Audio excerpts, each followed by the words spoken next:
my troubles packed up in my suitcase, and they're getting heavier every day.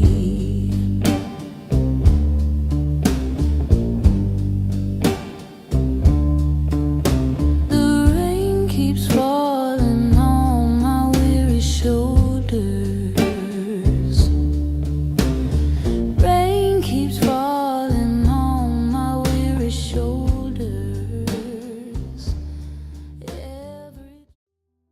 You told yourself you'd wake up early. You didn't. You promised you'd stop eating junk food. You didn't. You swore you'd stop scrolling at midnight. You didn't. Why do we keep breaking the very rules we create for ourselves? It's like there's two different versions of you living inside your brain. One version makes all these perfect plans and sets all these rules. The other version completely ignores them. And the weirdest part? They're both you. This isn't about being lazy or having no self-control. There's actually something much deeper going on here. Something that's been hardwired into us for thousands of years. And once you understand it, a lot of things about yourself are going to start making sense. Let me paint you a picture. It's Sunday night. You're feeling motivated. You write down your goals for the week. Wake up at 6 a.m. Go to the gym. Eat healthy. Study for 2 hours. No phone after 9 p.m. You feel amazing. This is it. This is the week everything changes. Monday morning, 6 a.m. Your alarm goes off. And what do? You hit snooze. Not once, 3 times. By the time you actually get up, the gym is out of the question. You grab whatever's quick for breakfast, probably something you told yourself you wouldn't eat, and just like that, by 7 a.m., you've already broken 3 of your own rules. But here's where it gets interesting. You're not upset because someone else forced you to break these rules. Nobody held you down and made you hit snooze. Nobody shoved that breakfast in your mouth. You did this to yourself. And that's what makes it so frustrating. We're literally fighting against ourselves, creating rules and then destroying them, building walls and then tearing them down. And it happens everywhere in your life. You tell yourself you'll save money, then you see something you want and buy it anyway. You promise you'll be more patient with people, then someone annoys you and you snap. You decide you'll focus on work, then you find yourself watching videos for 3 hours straight. It's like you're stuck in this endless cycle of making promises to yourself and breaking them. So, what's actually happening here? Why can't we just follow our own rules? Are we just broken? Do we lack self-will? Are we doomed to keep disappointing ourselves forever? The answer is actually way more complicated than you think. And it starts with understanding that your brain isn't one single thing.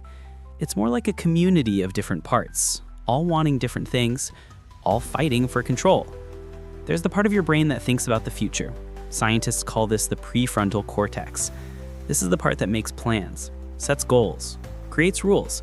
This is the version of you on Sunday night, full of motivation, writing down all those perfect goals. This part of your brain can imagine future consequences.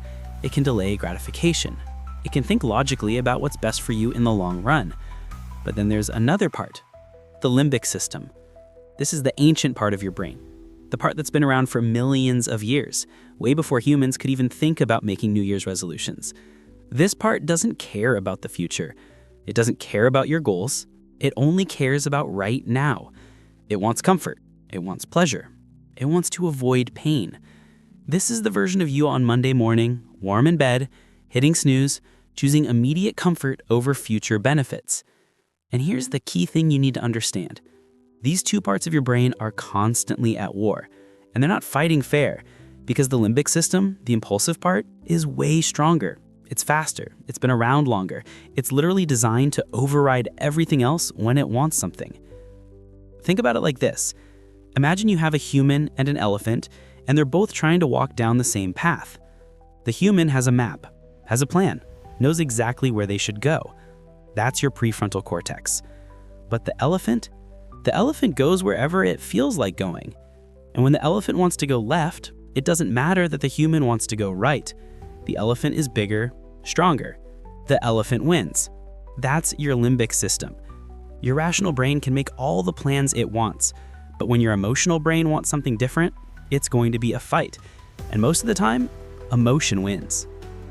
But it goes even deeper than that, because we're not just fighting against our own impulses. We're fighting against millions of years of evolution. Your brain wasn't designed to help you wake up early and go to the gym. It was designed to keep you alive in a completely different world. Thousands of years ago, food was scarce, so your brain learned to make you crave high-calorie foods whenever you saw them, because you didn't know when you'd eat again. Rest was precious, so your brain learned to make you want to conserve energy whenever possible, because you might need that energy to run from a predator later. Immediate threats mattered. Long-term planning didn't, because if you didn't survive today, there was no tomorrow to plan for. Your brain is still running on that same software. It still wants you to eat high-calorie food, still wants you to conserve energy, still prioritizes immediate needs over future goals. Except now, you're not running from predators. You're trying to get to the gym. You're not dealing with food scarcity. You're trying to avoid eating too much. Your environment completely changed, but your brain didn't get the memo. So when you set a rule for yourself, like, I'm going to wake up early and exercise, you're literally fighting against millions of years of evolutionary programming that's screaming at you to stay in bed and save your energy. You're not weak. You're not lazy. You're just running outdated software in a modern world. And then there's another layer to this, something psychologists call present bias. Basically, your brain values things that are happening right now way more than things that might happen later, even if the future thing is objectively better. Here's an example. Let's say I offer you $50 right now or $100 in a month. Logically, you should take the $100. It's literally twice as much money. But studies show that most people would take the $50 right now because our brains are wired to prioritize the present. This is why you break your rules. The benefit of following the rule is in the future.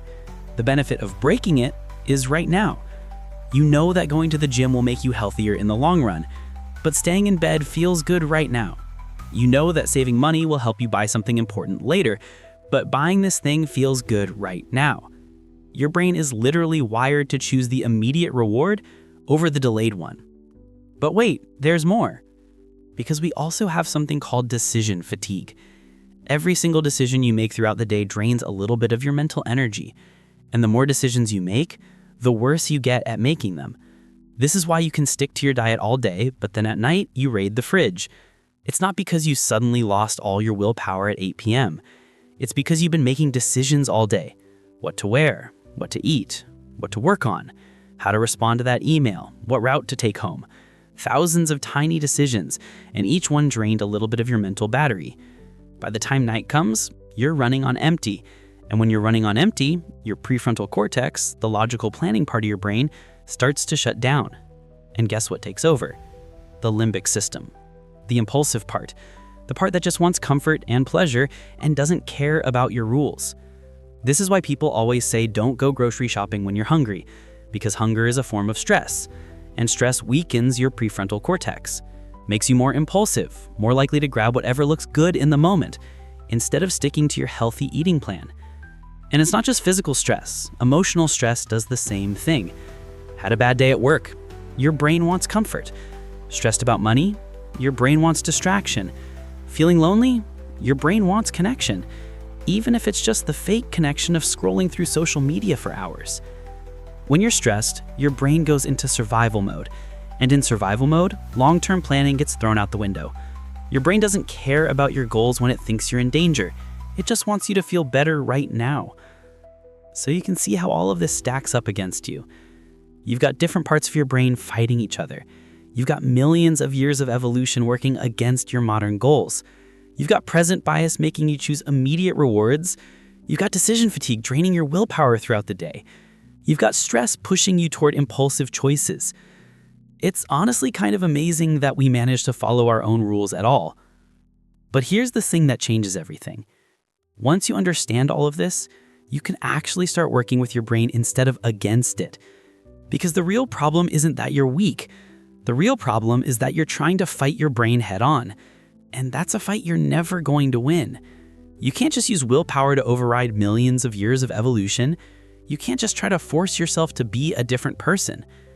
What you can do is stop making rules that require you to fight yourself every day. Instead, make rules that work with how your brain actually functions. Your brain wants immediate rewards? Give it immediate rewards. Don't just tell yourself I'll be healthier if I go to the gym. That's too abstract, too far in the future. Instead, find something about the gym that feels good right now. Maybe it's the music you listen to while working out. Maybe it's how you feel after a shower. Maybe it's tracking your progress and seeing the numbers go up. Find the immediate reward and focus on that. Your brain gets decision fatigue? Reduce the number of decisions you have to make. Don't wake up every morning and decide whether or not to go to the gym. Decide once. Make it automatic, same time, same place. Every day. No decision required. Just go. Your brain runs on outdated software that wants to save energy. Stop trying to override that. Instead, make the good choice the easy choice. Don't keep junk food in your house and then try to resist it through sheer willpower. Just don't buy it in the first place. Make the healthy choice the path of least resistance. Your brain prioritizes the present over the future. Bring the future into the present. Don't think about how you'll feel in 6 months if you stick to your goals. Think about how you'll feel tonight when you go to bed knowing you did what you said you'd do. Make the timeline shorter, make the reward closer. This is the secret. You're not trying to become a person with infinite willpower. You're trying to build a life where you don't need willpower in the first place, where the rules you set for yourself are so aligned with how your brain works that following them feels natural. So, why do we break our own rules? Because we're human. Because our brains are complicated. Because we're fighting against parts of ourselves that are older and stronger than our conscious mind. Because we're trying to run modern software on ancient hardware. But that doesn't mean we're doomed. It just means we need to be smarter about how we approach this. Stop beating yourself up for breaking rules. Start asking why the rule was hard to follow in the first place. Was it too big? Too vague? Did it require too much willpower? Did it ignore how your brain actually works? The people who seem like they have amazing self-control, they're not superhumans. They've just figured out how to set rules that don't require fighting themselves every single day. They've learned to work with their brain instead of against it. You're not broken. Your brain is doing exactly what it was designed to do. It's just designed for a world that doesn't exist anymore. Once you understand that, you can stop trying to fix yourself and start building systems that actually work for who you are. If this helped you understand yourself a little bit better, consider subscribing for more content like this.